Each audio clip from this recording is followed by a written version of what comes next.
Watch us live stream at twitch.tv/Inez27. Live stream times are Tuesdays and Thursdays at 7 p.m. Central Time. Follow us on Twitter at SeemsGoodMagic. And please support my eBay store by going to SeemsGoodMagic.com, clicking on the icon, and purchasing some playsets and singles. Thanks, and enjoy the video. What's going on, everybody? Alex from SeemsGoodMagic.com here for another M14 Swiss Draft. Clone is the rare. I think it's pretty good. We've also got Banisher Priest in here, Predatory Sliver, Messenger Drake, Archaeomancer, Trained Condor, Advocate of the Beast. Plenty of good cards. I feel like the choice is really between Banisher Priest and Clone. Banisher Priest has the advantage of being removal as well as a body, whereas Clone really only works if your opponent has good creatures. So I think I'm going to take the Banisher Priest over the Clone. I do like the Clone a lot, and as I've said in previous videos, I think a lot of people are pretty gung-ho about blue. Not necessarily in Swiss, but definitely in 8-4s. But let's take the Banisher Priest. I think there's definitely enough upside to him. He's a pretty good card. Alright, well, nice little reward here in the form of Serra Angel. Also in this pack we have Siphon Sliver, Elvish Mystic, Marauding Maulhorn, Claustrophobia, Corpse Hauler, Water Servant. A lot of good cards actually, but yeah, I think we're just going to stay on point here. Take the Serra Angel, move on. Alright, next. Alright, best card in the pack. We have another Claustrophobia, Marauding Maulhorn, Corpse Hauler, Festering Newt, Griffin Sentinel. I think the pick is probably Claustrophobia only because it's blue removal. I think I did blue-white maybe in my last video too. I'm not sure. Between streaming and the videos, sometimes I just lose track of which one's which. But I like Marauding Maulhorn too. I'm just a little more skeptical about white-red. And I like the Corpse Hauler, and black-white is good, but Claustrophobia is, in my opinion, much better than both Corpse Hauler and Festering Newt. So I think we're just going to go with that. Albeit a color-intensive pick after two color-intensive picks. Not my early drafting strategy, but Claustrophobia is fine here. We'll take it. Okay. Well, now we have Negate, Scroll Thief, Blood Baron, Advocate, Wild Ricochet. It seems like a pretty easy Scroll Thief. Pretty excellent card. Definitely synergizes well with Claustrophobia and Banisher Priest. So we'll take it. Synergizes well with removal, I should say. Okay, now we have Compassion Knight. See how I called it Compassion? I hope those people are happy about that. What else we got? Essence Scatter, which is actually, I think, pretty good in this format. So we've got Essence Scatter, Sensory Deprivation, Auramancer, Cancel. I think we're just going to snag the Essence Scatter pretty happily. A lot easier to cast than Cancel. Less color intensive. Okay, here, pretty easy Warden of Evos Isle. Already have a Serra Angel. And blue-white has tons of flyers, so I think this is actually the color combination where Warden gets the most value. Also Giant Growth, Sensory Deprivation, Shiv's Embrace. Pretty good cards remaining. Okay, well, Negate is actually pretty main deckable, so I think I'll just snag that. Definitely good protection to have for the Banisher Priest. Angelic Wall has proven itself to be just a little bit lackluster, unfortunately, in this format. But that's okay. Pretty late Blood Baron in here as well. Thunderstrike's a good trick, and Nightwing Shade is playable as well. Okay, Giant Spider is very late, but I think our pick's probably just the Elixir. Elixir can work well. At least against a mill strategy, but I don't know. It's not amazing, but there's really nothing amazing in here anyway. I guess Brave protects Banisher Priest and Serra Angel, but could be getting cut in white. Alright, take the Archaeomancer here. I already have a couple nice targets for it, so seems pretty easy. We'll take the Coral Merfolk.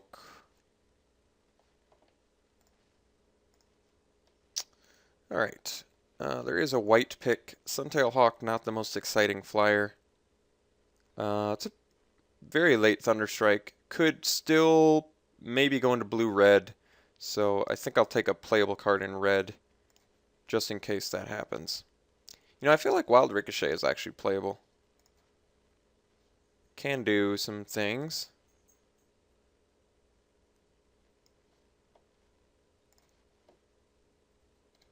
Yeah, I guess it looks like red could be open. So maybe moving into red in the second pack here, despite having two very excellent white cards.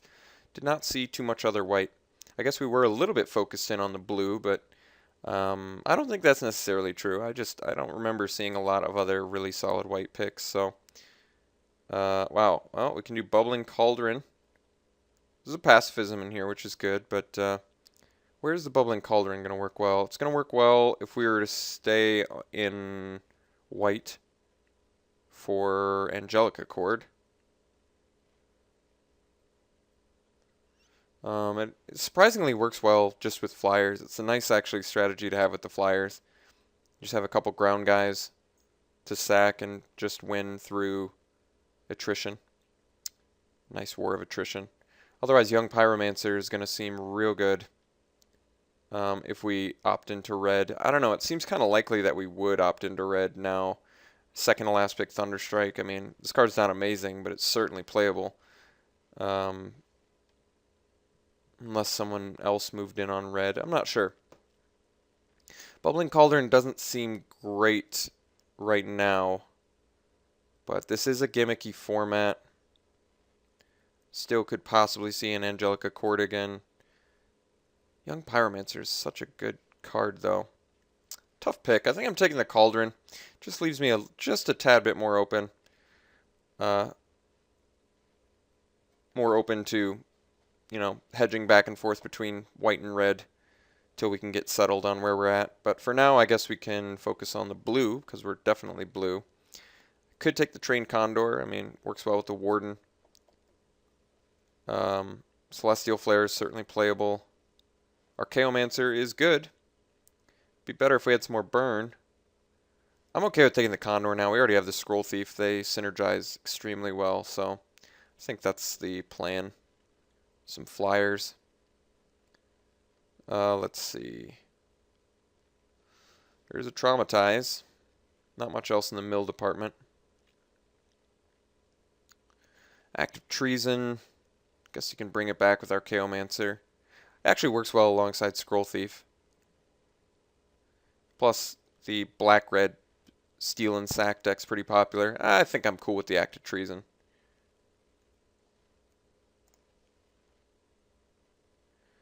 Okay, now I've got Messenger Drake, Frost Breath, Shiv's Embrace.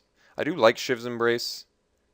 I'm still not 100% sure I want to take it here. I guess I really like it with Scroll Thief. That seems really strong. I like Messenger Drake too. And if we're going to be opting out of white, could be useful. Still need a few more creatures. If I pick up more Scroll Thieves, I definitely would want to have the Shiv's Embrace. Let's take the Embrace. I guess I'm okay with it. It's a pretty strong spell. I guess it's weaker on the splash, because it does inflate, but I mean, just giving flying and +2/+2 for 4 on it, that alone is pretty good. Alright, I convinced myself. Let's take the strong aura. Alright.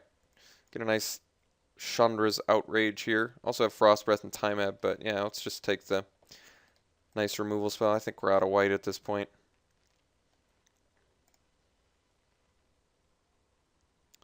Okay, so options are Regathan Firecat, or Regathan Firecat, whatever. Time Ebb, I think, or Frost Breath, but let's just take we're low on creatures now, so let's take the Firecat. Also works extremely well with the Trained Condor. Good damage. Pretty late Elvish Mystic. Let's take the Short Cutter. It's a better 2-drop than Coral Merfolk. Still some good late green cards, but I think at this point we're pretty much in blue-red. We've established. So we'll take the blur sliver. Okay, take a second coral merfolk. Dragon egg, actually pretty playable. I've already got a few flyers, so that works nicely. Alright, I guess we can take traumatize, whatever. Let's cut the elixir for now. Bubbling Cauldron does not look great in this color combination.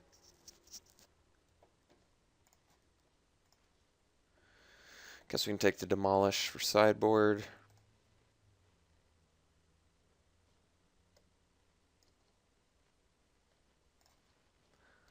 Hate the Show of Valor, it's a pretty good trick.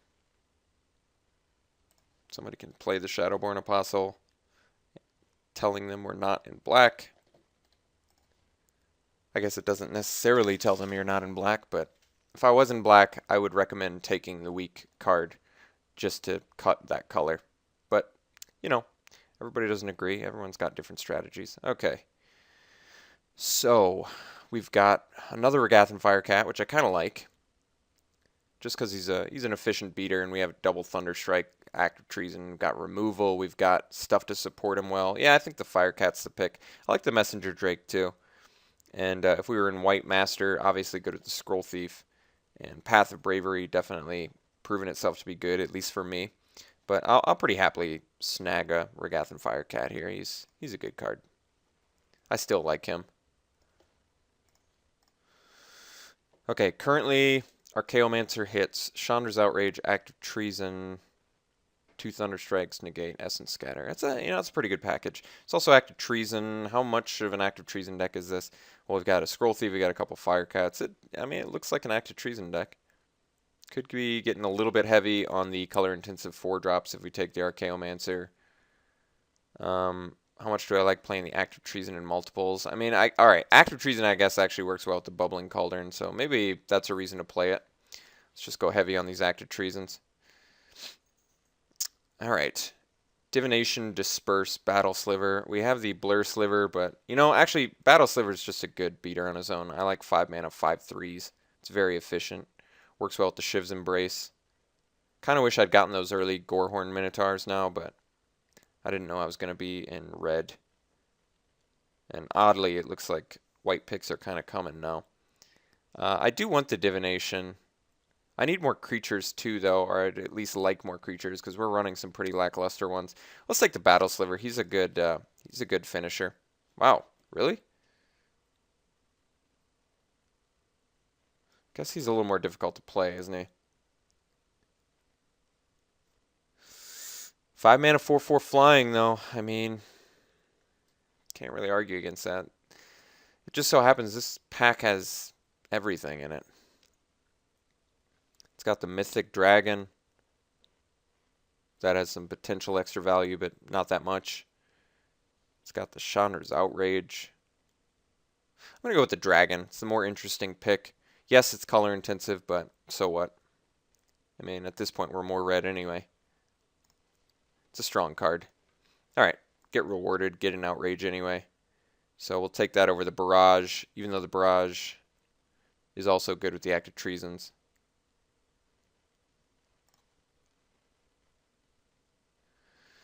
Tidebinder Mage. Because we're so light in blue, I'm a little bit more skeptical of that one. So, although it is good, I've had it do some nice things. So I think we'll just go for the Shortcutter. I guess we could go for the Drake too. It's a flyer that gets cheaper.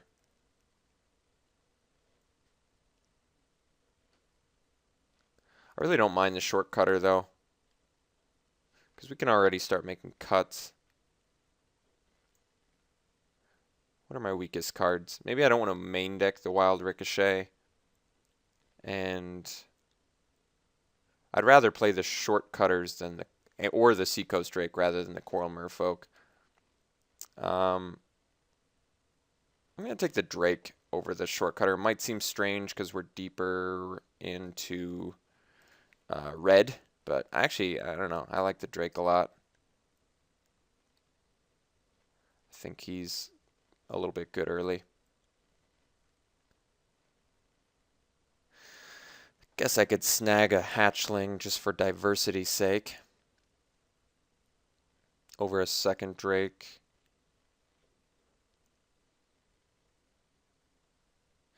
This Drake is better defensively, though.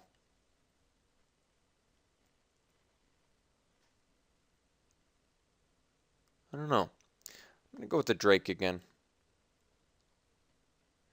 Alright, we can take a Minotaur over a Spell Blast and a Tome Scour. Alright, Shimmering Grotto actually seems fine. We got a couple double blue spells, so it might help fix just really late good white cards. Oddly enough. Do have a Traumatize. This is 25 cards currently. Darksteel Ingot seems unnecessary in here, but so does everything else. Alright, Pitchburn Devil's Atlate's actually really nice. It's a good card. Let's cut the Blur Sliver. I don't like him.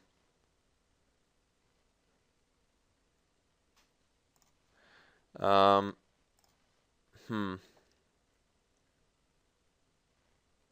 guess Pitchburn kind of works well with Bubbling Cauldron. I like the double act with the Bubbling Cauldron, though. I actually think that's pretty strong. So I'll probably keep the Bubbling Cauldron in. But I do have to figure out what I'm cutting. And I would presumably like to do not a creature. We're only running 14 currently. Makes a little more sense to me to cut some spells. So I'll have to figure that out. Perhaps one of these, but maybe a Thunder Strike makes more sense. A little bit short on removal. Alright, we ended up with a decent looking pile of cards here. Just sort of got to weed through it a little bit and figure out what we're going to cut. Perhaps one of the Thunder Strikes. And then I need to cut one more to get 17 lands. Do I need to run 17 lands? I kind of like to. We appear to be a little bit color intensive.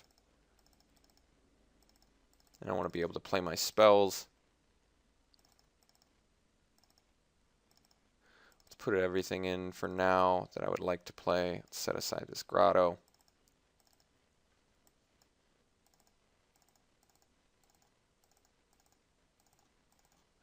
Okay, so this is 25.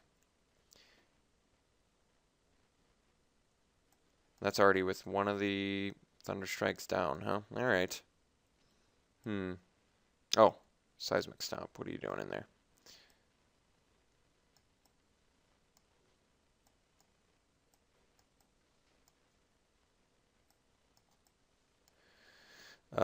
Dragon Egg actually works kind of well with the Bubbling Cauldron, too. It's like a, 4 mana, 2/2 Fire Breathing Flyer, gain 4 life? It's not bad. It's pretty good, actually. Well, this is going to be a tough cut. I have a feeling it's going to be the Negate main deck.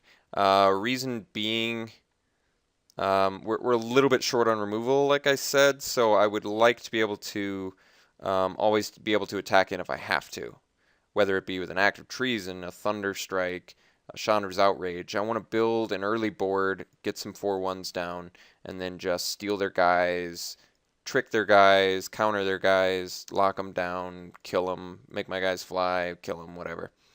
So Archaeomancer definitely looks good in here, but like I said, we're definitely lighter blue than red. We're still going to need probably 7 sources of blue, but with the Shimmering Grotto, I can get away with 6, which is what they suggest anyway. So I think I'll do 10-6 with the Shimmering Grotto. So it's 7 sources of blue and 11 sources of red, kind of, with the Grotto. Overall, this deck's okay. I mean, decent removal, some steal effects. We do have the Bubbling Cauldron Act of Treason synergy, which I kind of like. Bubbling Cauldron Dragon Egg synergy. Late game, it's just nice to have it. If you're in like a racing situation, you need to fly over and get in. It can be really nice to be able to just sack a guy and not die. So, got some pros and cons. Would have been nice to play the white. It did look like white started to come again in pack 3, oddly enough. But I'm definitely satisfied with the red we ended up getting. The blue is fine. It's nothing incredible. I mean, the blue, actually, you could take it or leave it in this deck. It's pretty much Archaeomancer for recycling strong spells. Couple decent flyers. Scroll Thief's good. Claustrophobia is good. I mean, it's mediocre blue. I mean, all the blue is like good. It's just it's so light in blue. It seems almost not worth it. But definitely need to play it. Don't really have a choice there. I don't want to go mono red. I don't even have the capability to do that anyway. So we'll give this a try. This deck's probably about a 6, like a 6, maybe 6.5, possibly, but more like a 6. Okay, I'll see you guys round 1.